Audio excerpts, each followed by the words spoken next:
ಈ ಕೊರೋನಾ ಮಹಾಮಾರಿ ಯಾರನ್ನೂ ಬಿಡ್ತಾ ಇಲ್ಲ.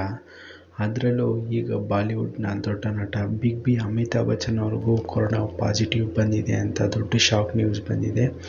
10ನೇ ತಾರೀಕು ಅವ್ರಿಗೆ ಕೊರೋನಾ ಸಿಮ್ಟಮ್ಸ್ ಇದೆ ಅಂತ ಚೆಕ್ ಮಾಡಿಸಿದ್ದಾರೆ. 11ನೇ ತಾರೀಕು ಅವ್ರಿಗೆ ಕೊರೋನಾ ಪಾಸಿಟಿವ್ ಅಂತ ರಿಪೋರ್ಟ್ ಬಂದಿದೆ. ಈಗ ಅವ್ರ ಮನೇಲಿರೋ ಅಭಿಷೇಕ್ ಬಚ್ಚನ್, ಐಶ್ವರ್ಯ ರಾಯ್, ಅವರು ತಾಯಿ, ಅವ್ರ ಮಕ್ಕಳು, ಮನೇಲಿ ಕೆಲಸ ಮಾಡೋ ಎಲ್ಲರನ್ನೂ ಟೆಸ್ಟ್ ತಗೊಂಡಿದ್ದಾರೆ. ಅದರಲ್ಲೂ ಇವ್ರನ್ನೆಲ್ಲ ಕ್ವಾರಂಟೈನಲ್ಲಿ ಇಟ್ಟಿದ್ದಾರೆ ಅಂತ ಹೇಳಲ್ಪಡ್ತಾ ಇದೆ. ಆದ್ರೂ ಈ ಮಹಾಮಾರಿ ಎಂಥವ್ರನ್ನೂ ಚಿಕ್ಕವರು ದೊಡ್ಡವರು ಅಂತ ನೋಡದೆ ಎಲ್ಲರಿಗೂ ಕೊರೋನಾ ಅನ್ನೋದು ತುಂಬ ದೊಡ್ಡ ವಿಷಯ ಆಗಿಬಿಟ್ಟಿದೆ. ಈಗಾಗಲೇ ಅಮಿತಾಬ್ ಬಚ್ಚನ್ ಅವರು ವರ್ಲ್ಡ್ ಫುಲ್ ಫೇಮಸ್ ಆಗಿದ್ದಾರೆ. ಅಂಥವ್ರಿಗೂ ಕೊರೋನಾ ಬಂದಿದೆ.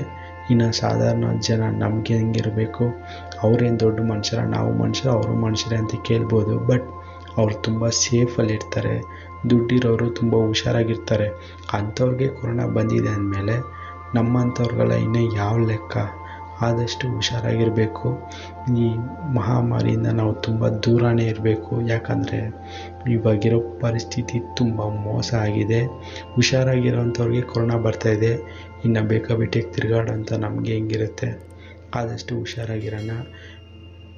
ಅಮಿತಾಬ್ ಬಚ್ಚನ್ ಅವ್ರಿಗೆ ಜಲ್ದಿ ಗುಣ ಆಗಲಿ ಅಂತ ಪ್ರಾರ್ಥನೆ ಮಾಡೋಣ.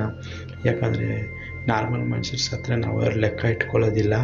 ಆದರೆ ಒಂದು ದೊಡ್ಡ ಸೆಲೆಬ್ರಿಟಿ, ಫೇವ್ರೇಟ್ ಹೀರೋ ಸತ್ತೋದ್ರೆ ಎಲ್ರಿಗೂ ಬೇಜಾರಾಗುತ್ತೆ. ಆದಷ್ಟು ಪ್ರೇಯರ್ ಮಾಡೋಣ ಇವ್ರಿಗೆ ಜಲ್ದಿ ಗುಣ ಆಗಲಿ ಅಂತ.